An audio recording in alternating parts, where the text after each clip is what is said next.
Graça e paz aos irmãos. Estamos aqui esta madrugada para falarmos a respeito de uma passagem bíblica em São Mateus capítulo 5, versículos 13, 14 e 15.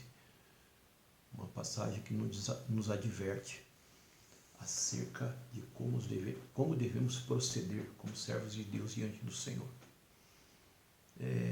Baseado que hoje em dia as mensagens que nós ouvimos, como Efésios 2, capítulo 2, versículo 8, que Paulo escreve: porque pela graça sois salvos por meio da fé, e isto não vem de vós, é dom de Deus. Baseado nesses versículos, nós vemos os pregadores nos dias de hoje dizer simplesmente que Deus é amor. Nós sabemos que Deus é amor, mas Deus também é justiça.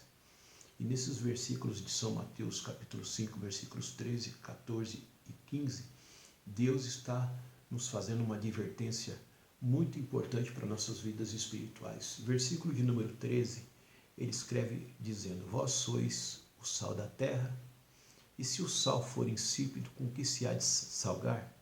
Para nada serve, senão para lançar fora e ser pisado pelos homens.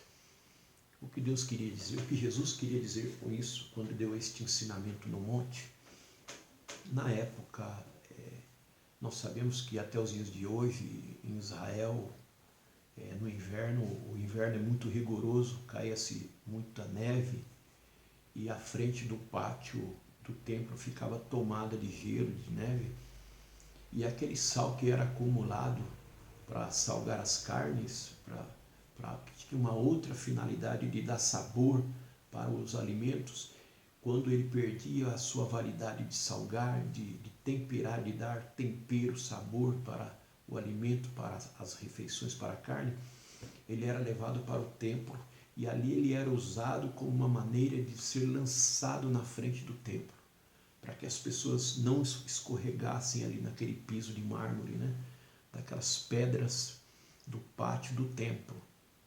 Por isso Jesus adverte que nós temos que ser como o sal da terra, um sal que tenha sabor, porque tendo sabor, não sendo insípido, o sal é usado, ele é usado de uma maneira correta, para dar sabor, tempero.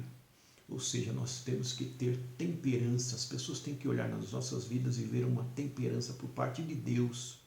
Ainda que fomos salvos pela graça, temos que ter o tempero, o sabor de Cristo em nossas vidas. Versículo de número 14, ele segue dizendo: vós sois a luz do mundo, não se pode esconder uma cidade edificada sobre um monte, nem se acende a candeia e se coloca debaixo do alqueire, mas no velador, e dá luz a todos que estão na casa.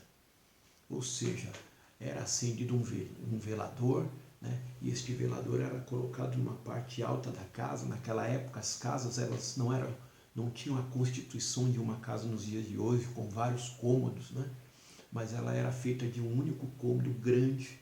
Por isso Jesus faz referência ao fato de que um único velador, ele colocado num lugar certo, no alto, ele iluminava toda a casa, todos aqueles que estavam dentro da casa. E o que Deus está querendo dizer com isso para nós? Sal da terra, temos que ter sabor para que as pessoas vejam que somos o sal, que nós fazemos a diferença, damos sabor a este mundo. Sermos luz do mundo, ou seja, as pessoas olham nas nossas vidas e elas veem a diferença daqueles que servem a Deus dos que não servem. Olha o versículo 16, o que Jesus disse: assim resplandecerá a vossa luz diante dos homens, para que vejam as vossas boas obras e glorifiquem o vosso Pai que estás no céu. Por isso nós devemos realizar as obras do Pai. Ninguém será lançado no lago de fogo pelos pecados que cometeu. Se assim nós o fizéssemos, estaremos atribuindo às obras, irmãos, um poder que ela não tem, de salvar ou de lançar alguém ao inferno. Mas uma coisa é certa: a obra não salva, mas também não perde. Ninguém sofrerá no lago de fogo pelos pecados que cometeu, mas pela graça que rejeitou. Então, embora fomos salvos pela graça de Cristo, as obras, ela é a maneira que Deus mostra ao mundo que você e eu somos um seguidor de Cristo.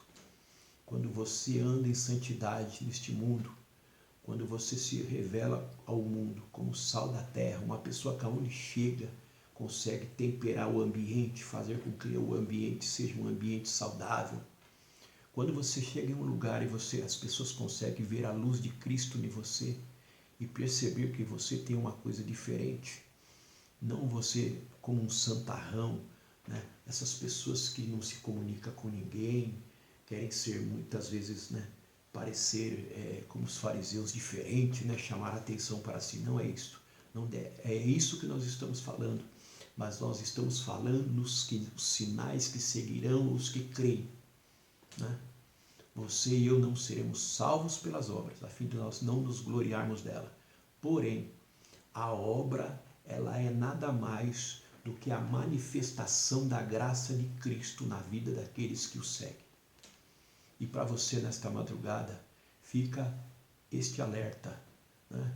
Não existe graça salvadora na vida do ser humano se ela não for acompanhada de mudança e de transformação espiritual, se ela não for acompanhada de uma mudança na vida daquelas pessoas que a seguem a Cristo.